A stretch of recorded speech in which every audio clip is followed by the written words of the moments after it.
আমার গাড়িটা তো চালা যাবে গাড়ি থাকলে তুমি গাড়িতে যাও আমি গাড়ি দিয়ে দেয় আমার আচ্ছা তাহলে একদম কতক্ষণ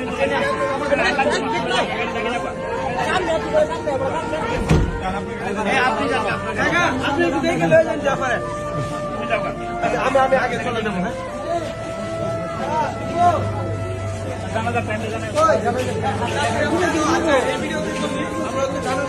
আমি জানাবো আর